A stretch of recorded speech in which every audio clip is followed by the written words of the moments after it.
আমাদের ব্যবস্থা গ্রহণ কোনো ছাত্রের বিরুদ্ধে নয়, আমাদের ব্যবস্থা গ্রহণ কোনো ছাত্রীর বিরুদ্ধে নয়, আমাদের ব্যবস্থা গ্রহণ সন্ত্রাসীদের বিরুদ্ধে, নাশকতাকারীদের বিরুদ্ধে, অগ্নিসংযোগকারীর বিরুদ্ধে, পুলিশ হত্যাকারীর বিরুদ্ধে।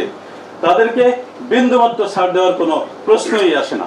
আমরা গভীর উদ্বেগের সাথে লক্ষ্য করছি যে বৈষম্য বিরোধী ছাত্র আন্দোলনের ব্যানারে কোটা সংস্কারের দাবিতে সাধারণ ছাত্রছাত্রীদের যে আন্দোলন শুরু হয়েছিল, সেখানে আন্দোলনকারীদের ঢাল হিসেবে ব্যবহার করে দুর্বৃত্তরা ঢাকা মহানগরী সহ সারা দেশে নজিরবিহীন অরাজকতা, অগ্নিসংযোগ ও ভাঙচুর চালিয়েছে। এ সহিংসতায় চরম জনদুর্ভোগের পাশাপাশি বিভিন্ন স্থানে সংঘর্ষ ও হতাহতের মতো দুঃখজনক ঘটনা ঘটেছে। এতে রাষ্ট্রীয় সম্পদের অবর্ণনীয় ক্ষতিসহ সাধারণ মানুষের জীবনের নিরাপত্তা বিঘ্নিত হয়েছে চরমভাবে। প্রিয় সাংবাদিক বন্ধুগণ, আপনারা জানেন সরকার সহানুভূতিশীল হয়ে আটক সাধারণ শিক্ষার্থীদের ইতিমধ্যে মুক্তি দিয়েছে। তারপরও শিক্ষার্থীদের ঢাল হিসেবে ব্যবহার করে বিএনপি জামাত শিবির নাশকতাকারী চক্র গতকাল থেকে আবারও ভয়াবহ নাশকতা, অগ্নিসন্ত্রাস করছে। আজকে সারা দেশে তারা ব্যাপক তাণ্ডব চালায়। ঢাকা মহানগরীর Dhanmondi, science laboratory, Shahbag, press club, Bangla Motor, Mohammadpur, Kajla, Uttara সহ বিভিন্ন জায়গায় অগ্নিসংযোগ ও নজিরবিহীন সন্ত্রাসী হামলা চালায়। তারা রাজধানীর বিভিন্ন পয়েন্টে দেশীয় অস্ত্র, আগ্নেয়াস্ত্র, ককটেল বোমা সহ সমবেত হয়ে নিরীহ জনগণ ও পুলিশের উপর আক্রমণ চালায়। তাদের নারকীয় তাণ্ডবের হাত থেকে রেহাই পায়নি দেশের চিকিৎসা সেবার প্রাণকেন্দ্র বঙ্গবন্ধু শেখ মুজিব মেডিকেল বিশ্ববিদ্যালয়। তারা মেডিকেল বিশ্ববিদ্যালয়ে ভেতরে ভাঙচুর করে, ভেতরে থাকা বেশ কটি গাড়ি ও অ্যাম্বুলেন্স, মোটরসাইকেল ভাঙচুর করে এবং অগ্নিসংযোগ করে। তারা ঢাকা মেট্রোপলিটন আদালত, সেখানেও তারা ভাঙচুর ও অগ্নিসংযোগ করে।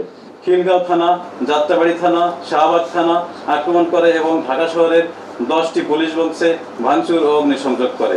কয়েকটি পুলিশের গাড়ি ভাঙচুর ও অগ্নিসংযোগ করে। তাদের গুলিবর্ষণে 3 জন পুলিশ সদস্য আহত হয়। ওয়ারি বিভাগের ডিসি সহ মোট 11 জন পুলিশ সদস্য আহত হয়। তাদের নাশকতামূলক কার্যকলাপ নিঃসন্দেহে প্রমাণ করে তারা কেউই ছাত্র নয়, তারা সন্ত্রাসী, তারা জঙ্গি, তারা আইন বিরোধী। প্রিয় সাংবাদিক বন্ধুগণ, আপনারা জানেন কোটা আন্দোলনের শুরু থেকেই ঢাকা মেট্রোপলিটন পুলিশ অত্যন্ত পেশাদারিত্ব ও চরম ধৈর্যের সাথে দায়িত্ব পালন করে আসছে। ঢাকা মেট্রোপলিটন পুলিশের পক্ষ থেকে সর্বাত্মক চেষ্টা করা হয়েছে যাতে সাধারণ মানুষ নিরাপদে চলাচল করতে পারে এবং কোথাও যেন আইন শৃঙ্খলা পরিস্থিতির অবনতি না ঘটে।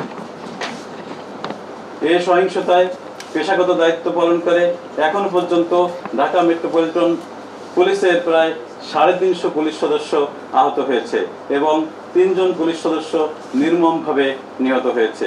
আজকেও সিরাজগঞ্জ জেলার ইনায়তপুর থানায় দায়িত্বরত 13 জন পুলিশ সদস্যকে তারা নির্মমভাবে পিটিয়ে হত্যা করেছে। গতকাল আমরা দেখেছি খুলনা মেট্রোপলিটন এলাকায় একজন পুলিশ সদস্যকে সাপ মারার মতো তারা পিটিয়ে হত্যা করেছে।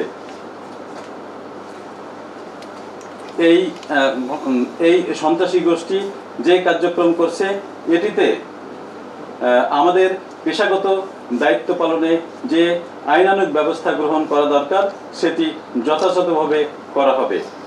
আমাদের পেশাগত দায়িত্ব পালনে আইন শৃঙ্খলা বাহিনীর সদস্য এবং সাংবাদিক সহ অনেকেই হতাহত হয়েছে। আমরা এর জন্য দুঃখ প্রকাশ করছি, আপনারা সেটি জানেন। প্রিয় সাংবাদিক বন্ধুগণ, আমরা এ পর্যন্ত যথেষ্ট সহনশীলতা প্রদর্শন করেছি, যথেষ্ট সংবেদনশীলতা প্রদর্শন করেছি।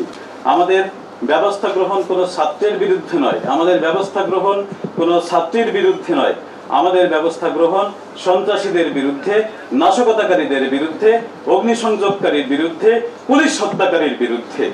তাদেরকে বিন্দুমাত্র ছাড় দেওয়ার কোনো প্রশ্নই আসে না। প্রিয় সাংবাদিক বন্ধুগণ, আপনারা জানেন যে সারা বাংলাদেশে কারফিউ চলছে। আমি ঢাকা মহানগরীবাসীকে সবিনয়ে অনুরোধ জানাতে চাই তারা যেন কারফিউর নিয়মকানুন মেনে চলেন এবং কোনো অবস্থাতেই তারা যেন ঘর থেকে বাহির না হন। আইনের প্রতি শ্রদ্ধাশীল থাকার জন্য এবং পুলিশকে সহযোগিতা করার জন্য আমি নগরবাসীর প্রতি বিনীত অনুরোধ জানাচ্ছি।